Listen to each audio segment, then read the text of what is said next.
दोस्तों कैसे हैं आप लोग। एंटीना के क्वेश्चंस करवा रहे थे। तो एंटीना में देखिए जो आपका फर्स्ट क्वेश्चन है ये है फॉर एन 8 फीट 2.4 मैंने आपको होमवर्क भी दिया था।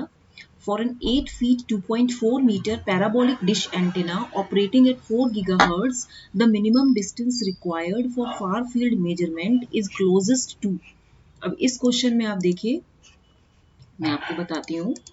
इसमें ये हमें कौन सा एंटीना दिया है, parabolic dish antenna. That means ये parabolic, it could be either parabolic dish or reflector antenna, मतलब सेम रिफ्लेक्टर एंटीना ही होता है। Diameter, write down the given things. Diameter आपको 2.4 मीटर दिया है, फ्रीक्वेंसी आपको दिया है 4 गीगाहर्ट्ज। तो लैम्डा आप निकाल सकते हैं, lambda C upon F. Wavelength 3 into 10 to the power 8 metre per second by 4 into 10 to the power 9। तो ये कितना हो गया 0.75 बाय 10। तो ये कितना हो जाएगा 0.075। दैट मीन्स ये हो जाएगा कुछ 7.5 into 10 to the power -2 metre. Right. अब आप देखिए इसने बोला है the minimum distance required for far field measurement. तो the measurement of antenna field जो होता है it is considered in Fraunhofer region. Far field को हम क्या बोलते हैं, फार फील्ड को हम बोलते हैं फ्रानहोफर रीजन। क्या बोलते हैं, फ्रानहोफर रीजन। ओके, यहाँ पे हमेशा फ्रानहोफर रीजन में क्या प्रॉपर्टी होती है कि जो डिस्टेंस होता है इट इज, जिसको हम आर बोलते हैं, R is very much greater than twice D square by lambda. Please note it down कि फार फील्ड रीजन में R is very much greater than twice D square by lambda.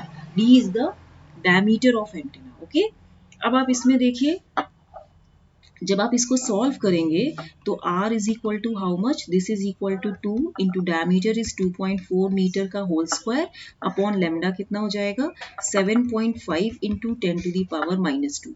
जब आप इसको पूरा सॉल्व कर लेंगे तो ये 153.6 मीटर आएगा। तो नियर अबाउट 150 मीटर हो गया। तो option D is the right answer. Okay, next question है आपका The half power beamwidths of an antenna in the two orthogonal planes are 100 degree and 60 degree. Orthogonal मतलब एक आपका E plane होगा, एक आपका H plane होगा। The directivity of antenna is approximately equal to, देखिए half power beamwidth मैं इसको लिख सकती हूँ थीटा 3 dB।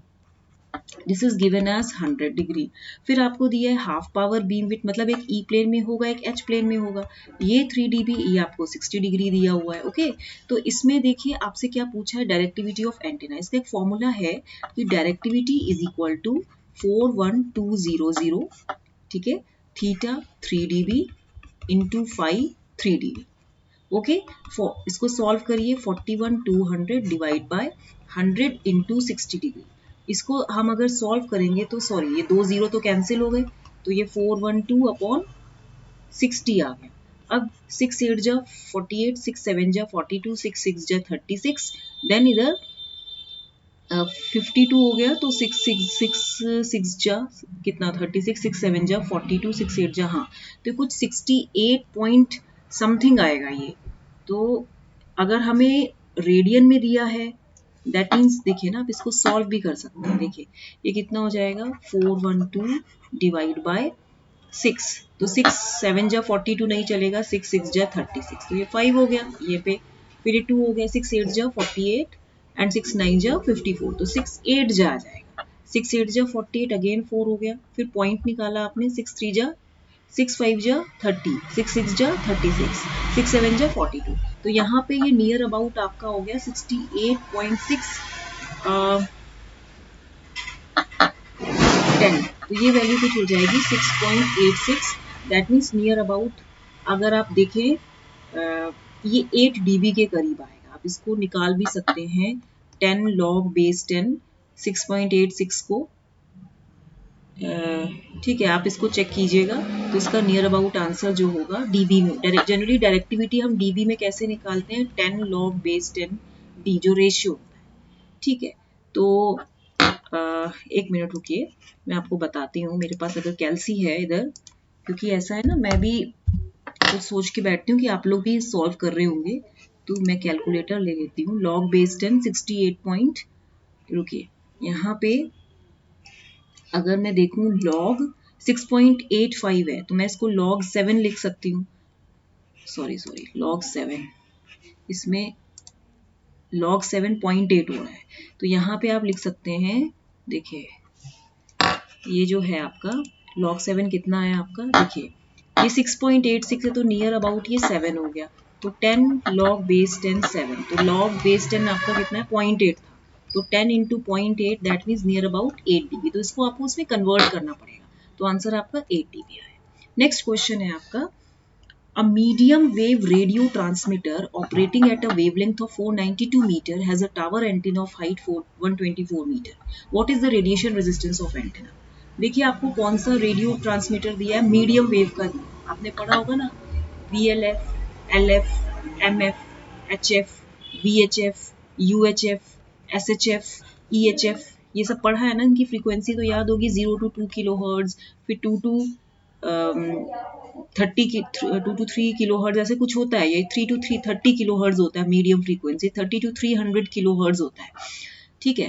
तो यहाँ पे जो आपको वेवलेंथ दी है 492 मीटर दिया हुआ है, height of antenna is how much, जो आपका हाइट ऑफ एंटेना है दिस इज 124 मीटर, तो यानी कि ये 124 मीटर है, तो it should be you know antenna height, it should be the order of the wavelength of the signal to be transmitted, तो जनरली लैम्डा बाई 4 होता है, तो ये क्वार्टर वेव मोनोपोल है, मीडियम वेव है, तो ये कौन सा एंटीना है, क्वार्टर वेव मोनोपोल है, ओके। तो यहाँ पे देखिए क्वार्टर वेव मोनोपोल है, इसलिए ऑब्वियस है कि यहाँ पे जो अगर देखिए 124 मीटर दिया है, इट मीन्स अगर मैं 492/4 करूँ तो 4 1 जा 4, 4 2 जा 8, 4 3 जा 12, नियर अबाउट इतना ही आ रहा है ना, 4 2 जा 8, नियर अबाउट इतना ही है, तो इसका मतलब ये इसी से पता चल रहा है कि जो हाइट ऑफ एंटेना है it is order of the fraction of the wavelength of signal to be transmitted, that it is 1/4 of the wavelength of signal,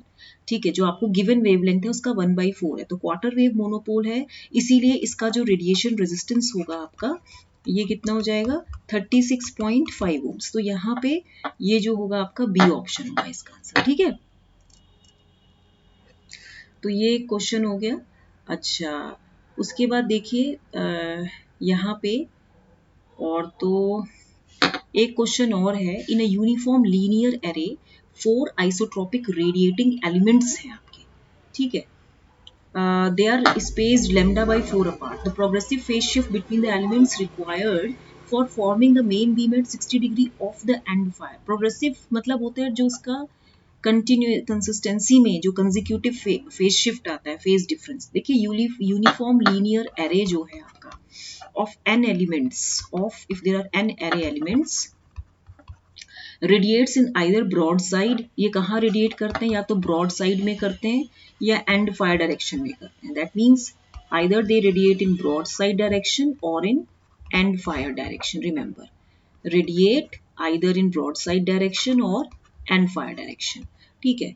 तो based on the progressive phase shift, तो alpha it is between the जो progressive phase shift है, ये जो आपका progressive phase shift है इसको मैं अल्फा मान लेती हूँ, let alpha is the progressive phase shift, okay. तो यहाँ पे देखिए between the excitation sources connected to the antenna elements in the array, मतलब जैसे ये एंटीना एलिमेंट्स हैं तो इन दोनों के बीच के जो रिस्पेक्टिव प्रोग्रेसिव फेज शिफ्ट है वो अल्फा है। तो एरे फैक्टर कितना होता है आपका, जो एरे फैक्टर है इसको AF से डिनोट करते हैं, ओके। जो आपका एरे फैक्टर है this is equal to psi is equal to beta D cos theta plus alpha. Distance between the elements कितना है लैम्डा बाई 4। तो डायरेक्शन ऑफ मेन बीम कितनी दी हुई है आपको, डायरेक्शन ऑफ मेन बीम है आपका 60 degree when theta equal to 0। अब हमें बात करनी है कि when theta equal to 0 with respect to axis of array,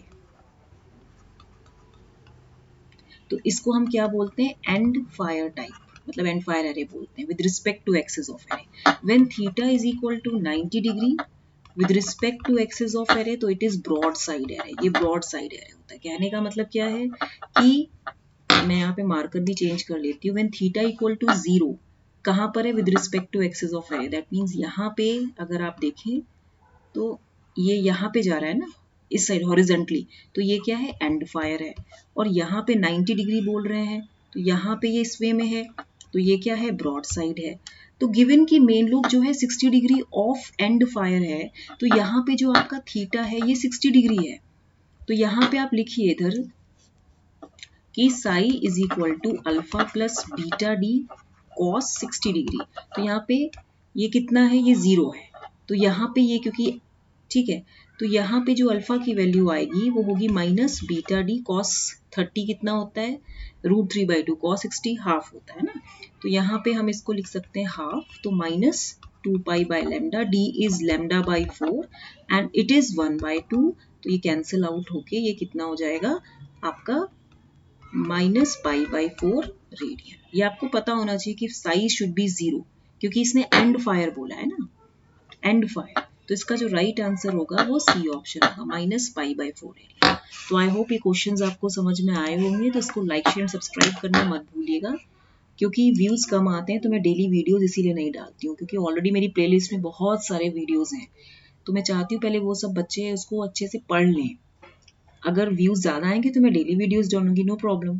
ठीक है, प्लीज़ इसको लाइक शेयर सब्सक्राइब करना मत भूलिएगा। Thank you very much.